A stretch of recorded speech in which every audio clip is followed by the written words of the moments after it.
आगरा छावनी क्षेत्र में गंभीर पेयजल संकट को लेकर अब आवाज उठाई गई है।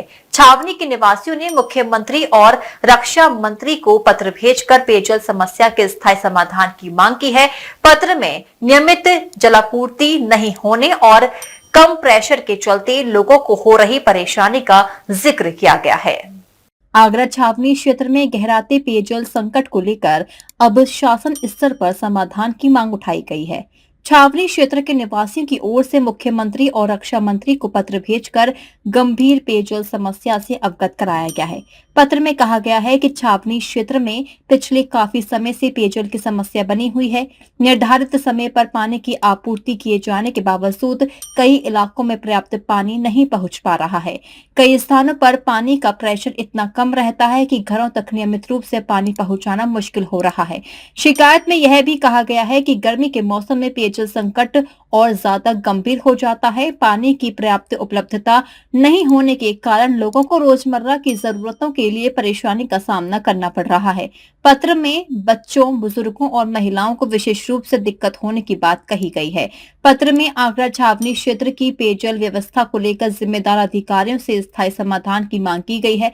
साथ ही पानी की नियमित और पर्याप्त आपूर्ति सुनिश्चित करने की अपील की गई है। शिकायतकर्ता का कहना है कि यह समस्या केवल सुविधा तक सीमित नहीं बल्कि स्वच्छ और पर्याप्त पेयजल प्रत्येक नागरिक की मूलभूत आवश्यकता है। इसलिए छावनी क्षेत्र की पेयजल व्यवस्था की गंभीर से समीक्षा कर आवश्यक कदम उठाए जाने की जरूरत है। जनता प्रदर्शन जब भी करती है जब समस्याओं की सीमा बढ़ जाए और इतनी बढ़ जाए, समस्याओं का भंडार हो जाए कि लोगों को सड़क पे आना पड़ता है। नहीं तो जनता छावनी की इतनी अनुशासित है कि कभी भी अपने घरों से निकल के कभी भी कोई प्रोटेस्ट नहीं करती है, क्योंकि हमारा कैंटोनमेंट एक बहुत ही अनुशासित इन्वायरमेंट में रहा है। यहाँ पे आर्मी बैकग्राउंड रहा है, लोग अनुशासित रहते हैं और पूरे नियमों को फॉलो करते हैं। समस्या क्या है? समस्या ये है सर कि पिछले 3-4 महीने से ना तो बंगलो एरिया में ना बस्तियों में कहीं पानी नहीं आ रहा और पानी के लिए लोग तरस रहे हैं।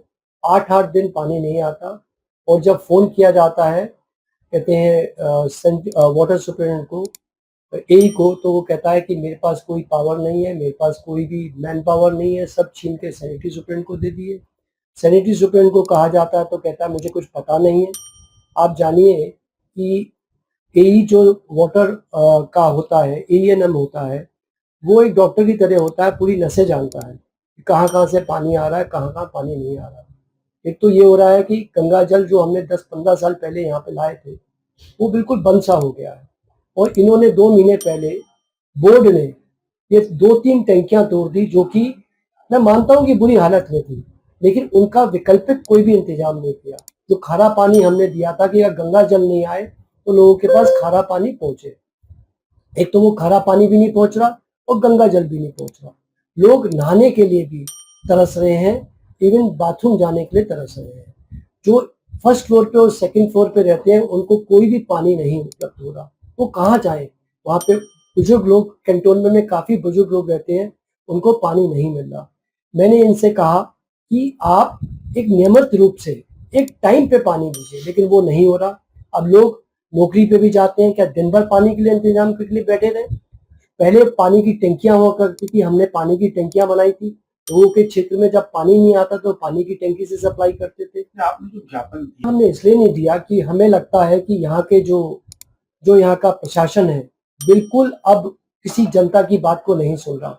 यहाँ पे सब प्राइवेट लोगों को भर्ती करा लिया है और एक डिफेक्टो यहाँ पे शील नाम के एक आदमी है, जिन्होंने भ्रष्टाचार की चरम सीमा कर दी है।